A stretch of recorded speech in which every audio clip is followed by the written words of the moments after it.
Hello friends, इस video में हम आईपीसी के सेक्शन 90 को समझेंगे जिसमें ऐसी कंसेंट के बारे में जिक्र किया गया है जो कि अंडर फियर और मिसकंसेप्शन में दी गई है। तो चलिए स्टार्ट करते हैं।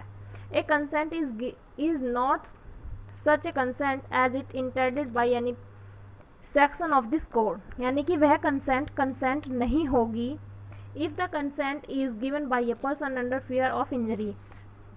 जो कंसेंट किसी फियर में दी गई है तो उस कंसेंट को कंसेंट नहीं माना जाएगा।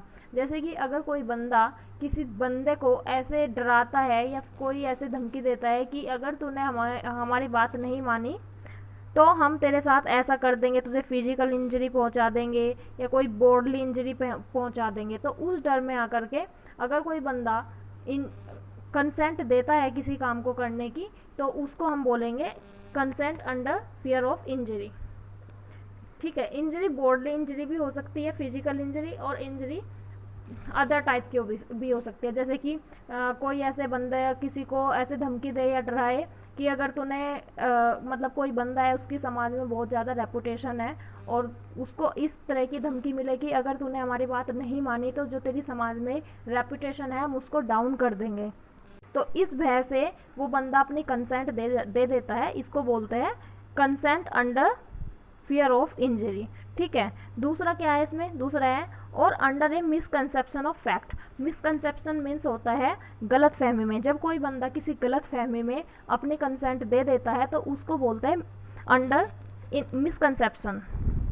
मिसकंसेप्शन को हम कैसे समझ सकते हैं? देखिए, जैसे कोई बंदा है और वो किसी लड़की से बोलता है, उसको ऐसा विश्वास दिलाता है कि मतलब उस लड़के की उस लड़की की ऐसे शादी एक्चुअल में होती नहीं है, लेकिन वो बंदा जो लड़का है वो लड़की को ऐसे बिलीव दिलाता है कि उन दोनों की शादी हो गई है। वो से कहता है कि जैसे मैं तुझसे बहुत ज़्यादा प्यार करता हूँ तो मैं तुझसे शादी करूँगा, और वो ऐसे बोल के उसके साथ कोई भी सेक्सुअल इंटरकोर्स करता है या कोई भी गलत संबंध बनाता है, तो वो जो लड़की है उसको ये लगता है कि हाँ ये मेरा पति है और ये मेरे साथ शादी करेगा, या वो उसको ऐसे विश्वास दिलाता है कि मैं तुझसे प्यार करता हूँ और मैं तुझे अपनी पत्नी मानता हूँ और मैं तो तुझसे ही शादी करूँगा। तो इस तरह के मिसकंसेप्शन में आकर के वो लड़की अपनी कंसेंट दे देती है कुछ भी फिजिकल रिलेशन के लिए, कोई भी किसी भी तरह के सेक्सुअल इंटरकोर्स के लिए। तो इस कंडीशन में एक्चुअल में उन दोनों की शादी हुई नहीं होती, बट जो लड़का है वो लड़की को क्या करता है, उसको झूठी गलत फहमी में डाल देता है और वो जो लड़की है वो बिलीव कर लेती है कि हाँ ये मेरा पति है, बट रियल में वो उसका पति नहीं होता। तो इसको बोलते हैं मिसकंसेप्शन।